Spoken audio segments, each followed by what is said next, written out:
My name is Taylor Hughes, and on that day, I found myself inside a military courtroom, staring directly at the man who had shaped my entire understanding of power, my father. He was seated firmly at the plaintiff's table, his posture upright and unyielding, his suit pressed so crisply it looked as though the seams themselves could slice through glass. His presence radiated discipline and calculation, the kind of precision I had grown up with all my life. Just to his side, Judge Richard Vance leaned lazily back in his chair, embodying the quiet dominance of someone who believed the verdict had already been decided before the hearing even began. Their eyes met fleetingly, a silent exchange that spoke volumes.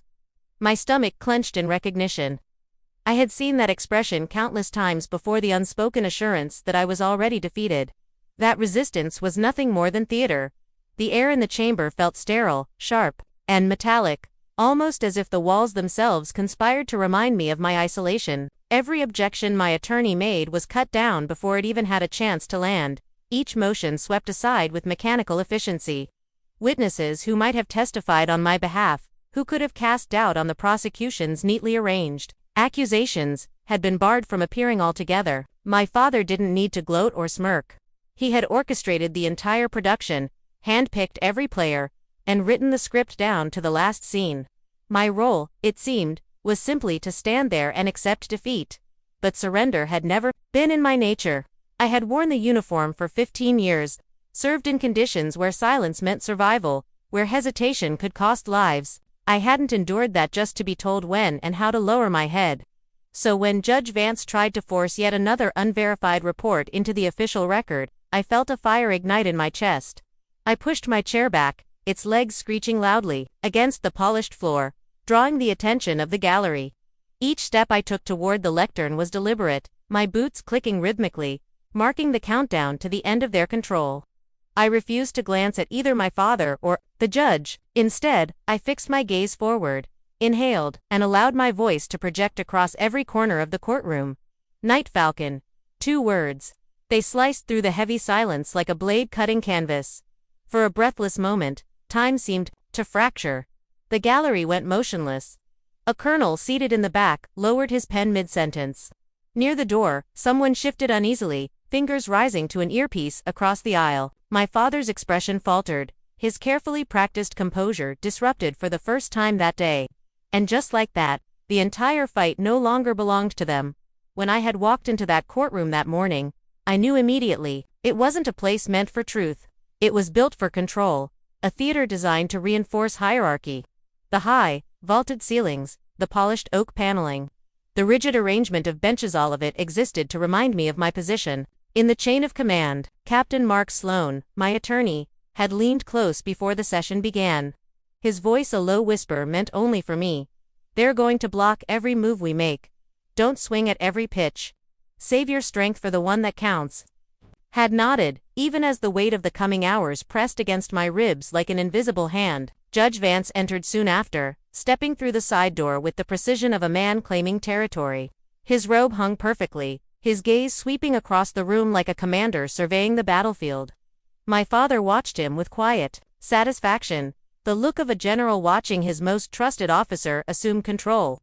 No words passed between them, yet the alliance was unmistakable, written in every glance. In the subtle shifts of posture, the proceedings unfolded with grim predictability. The plaintiff's counsel introduced stacks of unsigned, unverified reports. Sloan objected, citing a lack of foundation.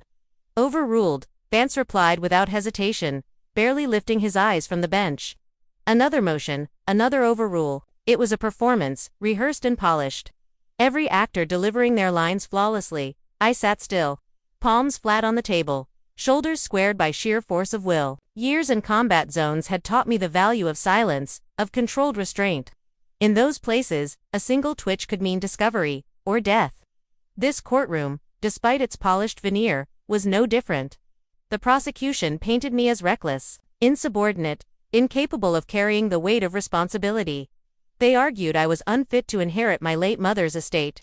Their accusations carved into me like sharpened blades, each sentence carefully twisted to inflict maximum damage. They spoke of Operation Iron Jackal, though never in its true form. They delivered a version of the mission so heavily edited it was almost unrecognizable, scrubbed of its darker truths. I could feel my father's gaze on me, heavy and unyielding. He didn't blink as they called me a liability. It was as though he had been waiting years for someone else to speak those words aloud so he wouldn't have to. I remembered his eyes when I returned home from deployments, eyes that never measured the sacrifices I had made, only how I bore them, as though my worth could be calculated not in blood but in posture. I glanced toward the gallery. Most faces revealed nothing, but I caught a few details. A colonel sitting too still. A young lieutenant scribbling notes with an almost obsessive focus. Their attention was sharper than casual observers should have allowed. Sloane caught my glance and gave a small shake of his head. Not yet, but the balance was already shifting. Whether they realized it or not, it had been 3 years since Iron Jackal, and still the mission haunted me. Some nights, fragments tore through my sleep, screams, overcomes, the metallic thumps of blood, the fine dust clinging to skin. Other nights, the entire sequence replayed in brutal clarity, every decision reverberating like gunfire in a canyon. The briefing had taken place 2 hours before sunset in a windowless room.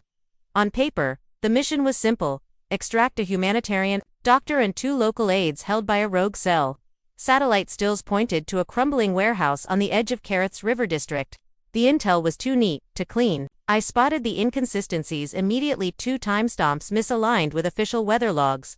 Thermal readings that looked more like they were copied from a manual than gathered in the field. And a delivery truck visible in one photo yet absent in the overhead imagery. I raised my concerns and requested verification from a second source. The request was denied. We launched at dusk. My team of 6 moved with practiced precision, every step calculated, every maneuver rehearsed. The first door was unlocked. The second swung open too icily. My stomach twisted. Seconds later, a shaped charge detonated from the wrong quadrant, tearing a support pillar into lethal shards. Morales fell first. Kent followed. Muzzle flashes erupted across the mezzanine from ambush positions we hadn't been briefed on. I called an abort, rerouting to a fallback path I had marked hours earlier, but every movement cost another life. By the time I dragged Bishop through a drainage culvert, blood soaked my uniform and my palm was ripped open by embedded glass, scar I still carry every time I close my hand. The official report labeled it a tragic miscalculation. My objections were buried, my requests erased. When families demanded answers, they were fed a narrative scrubbed of doubt. I alone was left with the truth. And here, in this courtroom, under my father's cold gaze, I realized Iron Jackal wasn't finished. It lived in the shadows of every false report and every denial. And Night Falcon was the key that could unravel it all. The prosecution paraded yet another so-called expert before the tribunal, a man whose credentials looked impressive on paper but who had never set foot in Kareth province. He spoke as though his conclusions carried the weight of truth, yet every sentence rang hollow to me. Judge Vance leaned forward, then, tapping his pen against the bench in a slow rhythm that seemed meant to underscore the inevitability of my defeat. Commander Hughes, he drawled, the title thick with disdain, as if even uttering it left a bitter taste in his mouth. Your record speaks for itself, and frankly, it's not flattering. I didn't bite. The trick, in both combat and courtroom battles, was identical. Never give the enemy the reaction they're hunting for. Vance gestured for the clerk to read an excerpt from an unsigned memo, portraying me as reckless, emotionally unstable, unfit to lead. Sloane objected again, and again the objection was crushed beneath the same cold, mechanical overruled. The rhythm of the room was predictable, like the relentless tick of a clock counting down to a prewritten end. I stole a glance at my father. His face, carved from stone, betrayed nothing until the faintest twitch appeared at the corner of his mouth, the ghost of a smile. His moment, his victory, was near. In his mind, the case was locked. The outcome certain. That was the instant I decided to break their script. I shoved my chair back, its echo cracking across the chamber, pulling every eye in the room toward me. My steps to the lectern were deliberate, forged in years of briefing rooms and battlefield debriefs where silence before words could be more dangerous than the speech itself. I rested my scarred left hand on the polished wood, letting the overhead lights catch on the ridges. Night Falcon. The sound of those 2 syllables hollowed the air. Conversations froze mid-breath. A colonel in the back stiffened, his pen hovering uselessly above his notepad. A civilian by the aisle slid his phone back into his pocket without glancing at it. The young lieutenant who had been scribbling so furiously earlier froze altogether. Eyes locked on me across the aisle. My father's jaw tightened, his fingers flexing against the armrest as though for the first time he felt unsteady ground beneath him. Judge Vance blinked once, then twice, his mask of control cracking. "What did you just say?" he demanded. I repeated it slowly this time, clearly, deliberately. "Night Falcon." And that was when the storm began to move. The second time the phrase left my lips, something imperceptible, yet undeniable, shifted in the air. Judge Vance's knuckles whitened around his gavel, but he didn't strike it. Instead, his eyes flicked toward my father in a flash of unspoken calculation. My father's expression tightened, but for the first time, he had no prepared response. No line rehearsed for this moment. In the gallery, movement rippled outward like the tremor before an earthquake. The colonel I had noticed earlier rose to his feet, murmuring into a secure handset. Two men in tailored suits exited through the side door, one flashing a badge that hadn't surfaced in years. A petty officer near the back traced a quick cross over his chest, the gesture nearly invisible. Judge Vance cleared his throat, his voice thinner now. "This tribunal will recess for 60 minutes. The words came out taut, reluctant, as if dragged from his mouth by force. The gavel fell at last, not like a declaration, but more like an escape route. The chamber erupted in motion, chairs scraping, officers filing out in pairs and trios, some shooting quick glances in my direction, others deliberately looking anywhere but at me. Sloane remained seated, calm, methodically stacking his files while chaos swirled around him. I stepped back from the lectern, adrenaline settling into a steady burn just beneath my skin. My father rose quickly, crossing the aisle faster than I anticipated. His voice was low, strained, sharp enough to cut steel. "What did you just do?" I met his gaze evenly. "By the time you figure it out," I said flatly, "it'll already be too late." He flicked his eyes toward the chamber doors where Judge Vance had disappeared and hadn't yet re-emerged. Something new crept into my father's face, a flicker of doubt. A shadow he wasn't accustomed to wearing. The colonel who had stood earlier reappeared at the doorway, leaning close to Sloane and speaking in hushed tones. Then he nodded once, toward me before vanishing again. I recognized the signal instantly. It was one I hadn't seen in years, the kind that told me the next move was no longer mine to make. I pressed my thumb into the scar on my palm, grounding myself. Iron Jackal's ghosts had been stirred awake, and this time they wouldn't be silenced. When the tribunal resumed, I knew with certainty that the courtroom would no longer belong to Judge Vance or to my father. It would belong to the people, who understood exactly what Night Falcon meant, and that was the point. When the side door finally opened again, it wasn't Vance who entered, it was Admiral Elaine Mercer. Her uniform was immaculate, her very presence commanding the space long before she reached the bench. The murmurs that had survived the recess died instantly. She didn't sit right away. Instead, she stood tall, behind the bench, her eyes sharp, her voice crisp and deliberate as she addressed the clerk. "Record that I am presiding under delegated authority from the office of the Secretary of the Navy and the Joint Chiefs." The words hit like artillery fire. My father shifted in his seat, confusion flashing across his carefully trained features. He had played enough political games to recognize the moment the rules changed, the instant he realized he was no longer the one holding the pen. Mercer laid a stack of portfolios on the bench, opening the top one with precision. "This matter is dissolved in its current form. All filings associated with Docket 1843 are now classified. All parties will surrender notes and unofficial copies to the bailiff for secure disposition."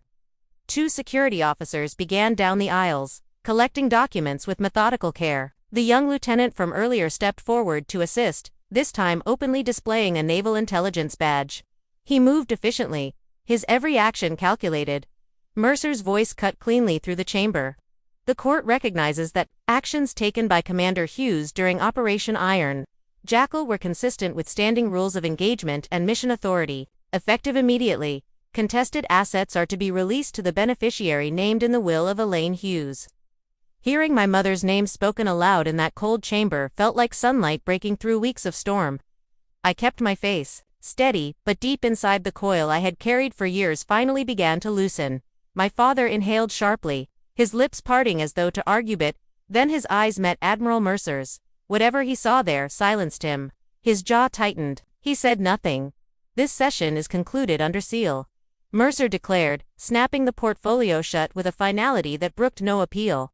The gavel's echo was replaced by the sound of the main doors opening. the cooler corridor air sweeping into the chamber. I gathered my files, their weight now entirely different. No longer evidence for defense, but proof of vindication. For the first time in years, the balance of power had shifted. As I reflect on everything that unfolded, I realize how each moment, no matter how small, became a piece of a much larger journey. The struggles, the doubts, the setbacks, all of them shaped the person I've become. They were not just obstacles in my path. They were lessons that forced me to grow, to adapt, and to see life from perspectives I might never have considered otherwise. Looking back, I understand now that strength doesn't always come from winning. Sometimes it comes from simply choosing not to give up, even when the odds seem impossible. It's in those quiet moments, when no one is watching and you feel like breaking, that real courage is born. The story I've lived is not just about it's about resilience, about holding on to hope when everything seems dark, and about realizing that every ending is only the beginning of something new. Life has a way of testing us, of pushing us to the edge, but it also has a way of surprising us with light when we least expect it. And so, I carry forward, not just the scars of my journey, but also the wisdom they gave me. I walk ahead with a heart that has known pain, but also with a spirit that has learned how to rise. Because in the end, this is not just the story of my past, it is the foundation of my future.